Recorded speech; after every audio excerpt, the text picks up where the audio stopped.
The world-famous Butch and Bob Show. World famous Butch and Bob Show here on WIFO 105.5 FM in Jesup, Big Dog Country Radio. How's it going, Bob? It's going well. Doing well? Doing good? Doing good. Doing good. All right. Well, we've got guests in here this morning to talk about something very important for the summer. Go ahead and introduce them, Bob. Well, the summer feeding program kicks in tomorrow, runs all the way up until the end of July. The only other, it's every Tuesday, Thursday, with the exception of the July 4th holiday. But Randy Trapnell, in charge of the food service program at the high school and the school system, is here to tell us all about it. But Randy, appreciate you coming in. Again, this is our annual program. Randy. Thank y'all for having us.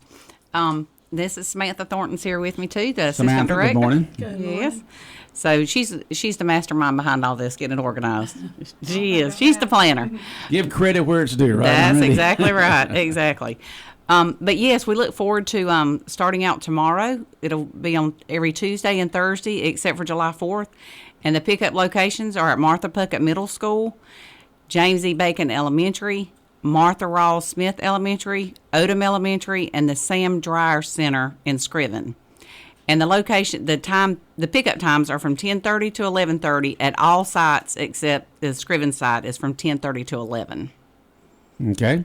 And people just drive up, line up, and then y'all give them food for, what, 2 or 3 days or something like that? Yes, and Samantha's going to talk about that. And that's Okay. it'll be a pickup line, no eating on site, but they'll drive through the pickup line, and we will put the food in the car for you. Okay. So you just pull up and tell us how many children you have, All right. and that's the number of meals that you get, number of bags you get. Right.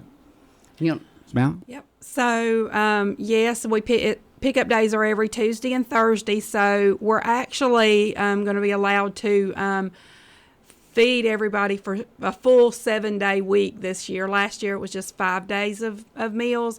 So on Tuesday they'll get a bag that has 3 days worth of breakfast and 3 days worth of lunch. And then on Thursday they'll have a bag that has 4 days of breakfast and 4 days of lunch. Everything is going to be either frozen, individually wrapped, or shelf-stable items. And you just take it home and put it away according to, if it's frozen or whatever. and tell them some of the items. Like we've got some really good items this year. Some examples of breakfast items, we'll have like a individually wrapped sausage biscuit or maybe a chicken biscuit. We'll have like some cereal bars, French toast sticks. All that stuff is individually wrapped or and frozen. Our lunch items are going to be things like an individually wrapped cheeseburger, a turkey and cheese sandwich, a ham and cheese sandwich, Pizza. chili cheese dogs, all of that's frozen, individually wrapped pizzas, some PB&J Uncrustable sandwiches and things like that. And then, of course, we'll have our fresh produce bag. We partner with some of our local farmers, and that has been a really big hit the past few years. We do a bag that's got just an assortment of fresh produce. It could be Strawberries, blueberries, hydroponic lettuce, corn, watermelons. Yeah. We have it's quite a variety. And for folks who wonder, well, who pays for all this? Where does the money come from, Randy? So all of this is federally funded, and I look at it as a win-win. And you can opt to do this or not to do it. Your school nutrition program can in each county. So we've been doing it now. We were talking earlier. I think close to 26, 27 years we've been doing this, and it has gotten bigger and bigger. And I think through COVID we were able to streamline it a little even better with the pickup system. So all of this is federally funded, so it gives our employees an opportunity to make more money during the summer, which is a plus, and we're feeding students. So it's a win-win to me. Well, last week when we had Terry Thomas on here, she was talking about the importance of this summer food program for the students and how it's so important to a lot of these students out there from kindergarten all the way up to 12th grade to be able to get these meals during the summer to make sure they have good nutrition during the course of the summer. And so it's a good thing that it's happening. It's a good thing that y'all are participating with it. And from a local standpoint, it's good the money has been coming from the feds to help feed these students. Exactly. And I look at it as a way that we can help alleviate one burden off parents to make sure that their students have something to eat. And let me just say, it doesn't have to be students that are enrolled in Wayne County school system. Right. It can be it can be a homeschooled student, and it doesn't have to be a kindergarten or pre-K. If your 2-year-old can eat regular food, you can get meals for that 2-year-old. It's from 0 to 18 years old, food provided for any child. If you want to find out how popular it is, just get there an hour in advance before the line even starts. That in is the true. lines. Yes, That's yes. exactly right. All we ask, if you be patient, we will get you some food. That's right. So it's a great program. It's a great program for the kids in this county. It really is. Yes. Well, we appreciate y'all having us on and appreciate y'all advertising for us. It's a huge undertaking. How many people are involved in the program? How many people? It is a huge. How many people we have working this year? So our staff, we probably have about 40 to I was thinking that. 45. Wow. And then we serve approximately, I would say, about 3,000 a day people. So is there 3,000 on Tuesdays and 3,000 on Thursday. Right. Is there Wow. one location that you bag all this stuff up and then take it to these places, or do they do it? It's at each place? individual site, except for Scriven is delivered. Scriven's actually, they are assembled in Odom and taken to Scriven. Because it's not at the school, it's at the Right. park on across the on the left hand side of the tracks there. That's right. Like there in Scriven. But all the other sites are done on site. And that's the one reason we do Tuesday and Thursday. That gives them Monday to bag all of that stuff and prep and get And they're ready. doing it this And morning. then they pass out on Tuesday, and then they have Wednesday to prep for Thursday. Okay. Any advice for the parents out there in any type of way?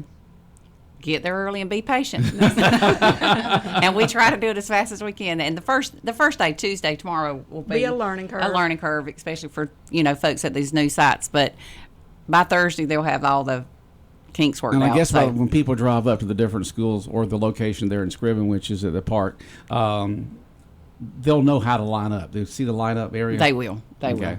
will. All right. They will. We'll have them out there ready to show them what to do. All righty. And it starts tomorrow and goes through when? Through the end of July, July 30th.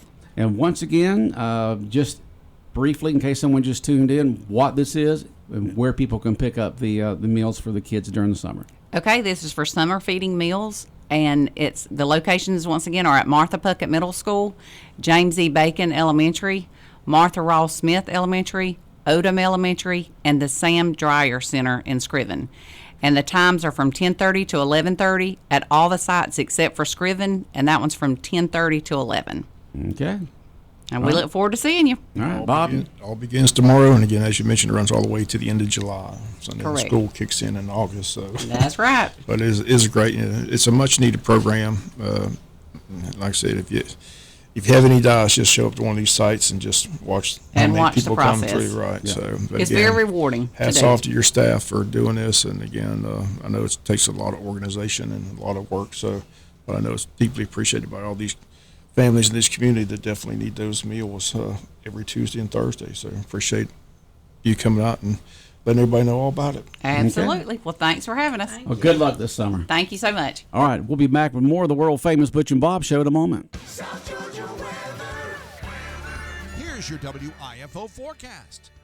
Good morning, everyone. Mostly sunny skies today. In fact, we're going to stay pretty sunny for the majority of the week, with each afternoon getting a little hotter than the day before. Today, we're in the mid and upper 80s, and by tomorrow and Wednesday, more folks moving into the low 90s. There's not a big chance of rain today. It's a 30% chance of a shower or storm on Tuesday, and a slightly better chance of heat relief on Wednesday. I'm Georgia meteorologist Laura Huckabee in the GNN Weather Center. You'll win $1,055 if you're the first person to find the WIFO FM at Neesmith Chevy Buick GMC Cash Can. Tune in to 105.5 FM weekdays to hear the clues that will lead you to the Cash Can, which is hidden on public property here in Wayne County. Clues are aired weekdays around 7:10 a.m. and afternoons around 12:45, 3:35, and 5:45. Put the clues together and go find the Cash Can. Contest rules and regulations are on our website at BigDogCountry.com. Have fun and perhaps win the $1,055 by participating in the WIFO FM at Neesmith Chevy GMC Cash Can promotion. 105.5 FM in Jesup, Big Dog Country Radio, WIFO. And Bob, those words from that teacher about Noah were just just perfect. I mean, just right on describing the personality of Noah. Yeah, Gracie did a good job at that funeral Saturday at Unity Church of God, and a lot of people on hand for the service. But that was her first year teaching. He was one of her students. I thought she did a great job talking about him at the funeral. So hats off to her. It had to be tough. And I said, you don't expect that going to teaching and lose a child in the first year. I said, it's just a tragic story. Like I said, they continue to investigate it, and Sheriff's Department again says patience is needed. They've got a lot of tests, that are going to take some time to get the results of those tests. So they're working on it, but apparently there's going to be some charges before it's all said and done. So we'll follow the process and see where it leads. Okay. Well, we'll keep you updated, folks, on what we get from the Sheriff's Department on that is the official word from there. But, a lot of investigation and tests need to be done, and that's not done overnight. It takes a little while. And still, nobody talking about that shooting in Scriven a few weeks ago, or a couple weeks ago. Sheriff's Department says they got nobody cooperating. Nobody's talking. I know nothing. So everybody's being quiet. No, they're saying that. I saw nothing. They're all pulled Sergeant Schultz. No, they're saying that possibly there wasn't even a shot. I don't know. Oh, possibly not even a shot. Right. So, might have been injured in some other way. But, oh, okay. All right. So nothing to see here. I haven't got anything. Sheriff's Nothing to see here. Okay. All right. What about the Bulldogs yesterday coming back over Tech and winning in extra innings there to advance in the baseball playoffs? At least they got over with. Like I said, Tech had to beat them twice, but Tech had the lead for most of the game, but Georgia rallies in the 10th and wins it. So get to host a super regional, first time since 2008. Is anybody playing for you don't have anybody from Wayne County playing for Georgia right now, do we? I didn't think so. I knew we did it one time. I just, how the years fly by. They come and they go. New coach came in and cleaned house. Everybody had to leave. The new coach? Yeah. At Georgia? Yeah. Cleaned house? Cleaned house and brought his own guys in? Right. Oh, okay. Okay. So the guys that were there had to go somewhere else. That's what they were told. That's what they're told. Don't let the door hit you on the way out. Clean out your locker. You're out of here. Well, apparently the coach there, he's done a great job. I mean, look at him now. First time we've gotten to where we are, and you said since 2008. 2008. What's that? How far? Yeah, that 2018 finished. No, how about this year is the first time you said. First time they're going to a super regional since 2008. Super regional. Okay. All right. Yeah, these kids keep playing, all during the course of the summer. I mean, it's amazing how long it goes on there. There's a lot of college baseball over the weekend. A lot of girls softball down to the Final Four. So Oklahoma looking to win a fourth straight national championship. And they always have a strong team out there. Florida beat Alabama yesterday, so Florida plays Oklahoma, but they got to beat Oklahoma twice to get to the finals. The other side is Texas and Stanford. So that's been fun to watch on ESPN. And ABC's got most of those games on there. But okay. It's fun to watch the College World Series girls softball. Amazing how fast they can throw that talented ball. player, yeah. Let me tell you. They all spinning it different ways. Yes, slinging that thing all over the place. That doggone big old softball doing the Watusi on the way up to the bat. It's amazing. It's fun to watch. But congrats to the Georgia Bulldogs. I said it'll be fun to see if they get to the College World Series out in Omaha. It's been a while since they've been there. Yep, been a while. We did when I was at Georgia. We really didn't do much in baseball, didn't do much in basketball either. How about you when you were there? You're there 5 years later.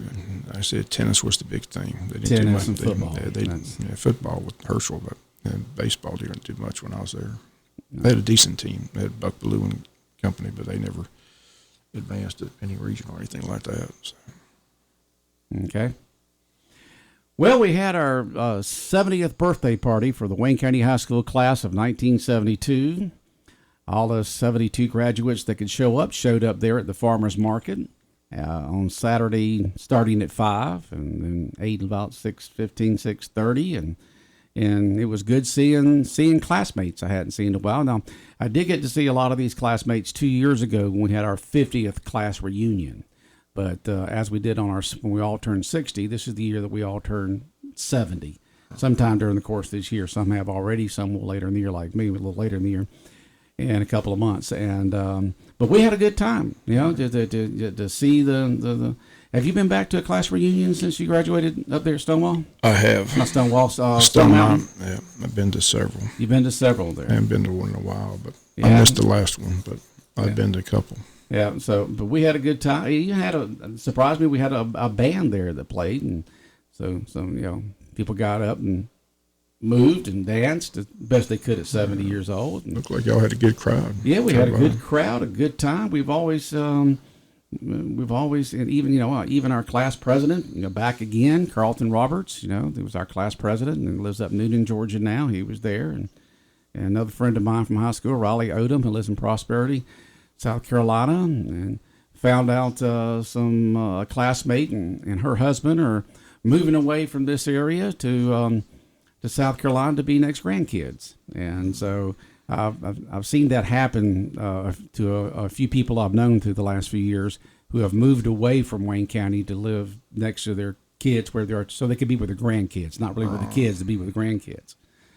And but we had a good time, had a good meal, and enjoyed ourselves. Had a big, Wayne County class of '72 cake that we enjoyed, and it was just good catching up, reminiscing, and seeing what's going on in everybody's lives. Good time. Was had ball. It was good. Good weather too. It was good weather. Fun. It was a good breeze coming up under that farmers market pavilion there. I was wondering how warm it was going to be, but there was a good breeze flowing under there. So you got a chance to ride by and see the crowd under there? Yeah, I went to they had an event at the VFW I was at Saturday night. Yeah, well, I saw a bunch of cars over there. They had a Texas Hold'em tournament. A Texas Hold'em. I mean, I saw a bunch of vehicles. I said, what in the world's going on over there? It's a good event. Did you play? Yep. Said they're going to have more of them because it was pretty successful. Had a good turnout. So yeah, Had play good fun. Texas Hold'em. You enjoy playing? I guess you enjoy playing the game. I enjoyed playing the game. Yeah, it's a lot of fun. Okay. Now, Texas Hold'em, is that something you play individually? Play against the other players around the table? Yeah, I mean, you have to play against other people, right? Yeah. That's what I mean. It's a term, yeah. The blinds go up and you get down to the final table, and then eventually there's a winner. So didn't make the final table this time. You did make it this time. Cards didn't fall your way. No, didn't fall my way. It's all about getting the right cards. That's right. You got to know when to hold them, when to fold them. But it was a nice event. VFW did a good job. So I think most people enjoyed it. So they said they're going to have more of those tournaments in the future. So I enjoyed it. It was fun. I do want to say hats off to the graduation committee. We have several former classmates, or I'll say classmates. We have several classmates of class of '72 that have been part of the reunion committee for years now, with Delane Crawford kind of leading it up. But there's other ones there also that put in a lot of work, and it's good to have a good core of these classmates that know what they're doing, put it together, have the mailing list, email list, all that to be able to get in contact with the classmates to let them know a few months in advance. We've got this event coming up for the reunion or the 70th birthday. I guess our next get together will be on our 55th class reunion in 3 years from now. There was some folks saying that we ought to get together when we all turn 72 in 2 years, since we graduated in 72, and then have the 55th reunion the next year. Yeah, there's some classes out there that when they really get on up there, they have reunions every year, because you just never know what's going to happen from year to year. Sounds like a good idea. Turn 72, you graduated 72. That sounds like have a 72 get together in 2 years from now. That sounds like a good idea. That's right. And then a year later, have our 55th class reunion. That's hard to believe. Yeah. I was talking to one of my classmates. Can you imagine that? Here we were back in 1972, 18 years old, walking across the field there at JC Field, thinking that we're going to be at a reunion when we're all 70 years old. So you just don't think that far in advance when you're 18. Oh, geez, it's just. But we've always had good reunions, and if there's any class out there that does have a reunion coming up, you can always let us know here at Big Dog Country Radio at office@bigdogcountry.com, and we're glad to pass it along. Office@bigdogcountry.com. All right, let's see what else is going on, Bob. You got a couple of meetings to go to this week? City meets tomorrow. And I said the county meets tonight, but I got the baseball banquet tonight at the Polytech Center. Oh, So, baseball banquet tonight. yeah, annual event. So got to do the traditional poem. We've been doing that since '84. So give out some awards. Have all the award winners for you tomorrow on local sports. So. Okay, so Wayne County High School baseball team having their annual banquet this evening. Where you said? At the Polytech Center at Coastal Pines Technical It'll College. be at Coastal Pines. 7 p.m. The golf banquet's this week at Pine Forest Country Club. That's Wednesday night. So a lot of events taking place. But the city's got a budget session at 5:30. The regular meeting tomorrow at 7. And the county's got their regular meeting tonight at 7. Okay. Or 6, I'm sorry. The county meets at 6. I remember they moved that up. Yeah, they meet at 6. The county meets at 6 tonight at the county commissioner meeting room. A lot on the agenda. So a lot going on this week. Okay. Busy week. Looking forward to getting by to see the summer condition workouts begin today. Coach Moore said they're Monday through Thursday, 8 to 10 every morning. So, 8 to 10 there at the high school. yeah. Okay. A lot of athletes up there getting ready for the upcoming season. Pumping that So, iron. yeah. Bigger, faster, stronger. That's what it's all Bigger, about. faster, stronger. I mean, how much bigger, faster, stronger can people get? It's amazing how you see a kid from one year to the other. It's amazing. I mean, It is amazing. Absolutely amazing. And it was the same way with talking about the high school. You know, you'd get out the first week in June and you go back there toward the end of August. And it's amazing how some kids can grow during the course of those 2.5, 3 months during the summer. And that's just regular growth, not counting all these kids that go to the weight room workout almost every day during the summer.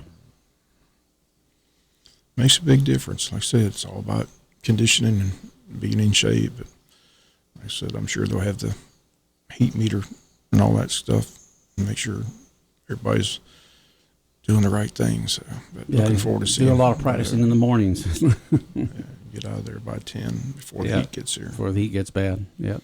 The weight rooms you can do anytime. You know, it's in the air conditioning building there, but that outside conditioning, you want to do that first thing in the mornings. As we mentioned, it's amazing. It's not just football. It's basketball. It's baseball, all of volleyball. Everybody's got their off-season conditioning program getting ready for the fall. So, like you mentioned, school will be here before you know it. The summer will fly by. You'll be going back to school before you. And summer just goes quick. Yes, it does. It goes very quick. Yes, it does. Next thing you know, we'll be having the fireworks, Independence Day fireworks in Scriven there that last weekend in June. Yeah, they're getting ready. Second Chance Band's going to perform again at the firehouse, so that'll be fun. And they've got the big celebration. So we'll get Mayor Weaver in here to give us all the details. They got the 5K running stroll there, registering. The last day to register that is June 7th, so make sure you sign up for that. Is that going to be is that a Scriven event? It's a Scriven event. It's a Scriven event, okay. 5K run. The city of Scriven and Planet Fitness have geared up for this 5K 1 mile stroll. It's set for June 29th. Registration at 7 that morning. 1 mile walk and race gets underway at 8. Pre-registration ends June 7th. It's $25 registration fee. If you'd like to register, everybody gets a T-shirt. The number to call is Scriven City Hall, 912-579-2211. It's going to take place that Saturday in Scriven, Georgia. So I'm sure get the mayor in here to give us all the details of that race and all the events taking place. So I'm sure he'll be lined up shortly. Unless he'd like to come in there Oh, yeah. for about what's going on in Scriven, Georgia. Oh, yeah. No doubt about that. But that's something new this year. It's a 5K race and the 1 mile stroll. I like that Something 1 new. mile stroll.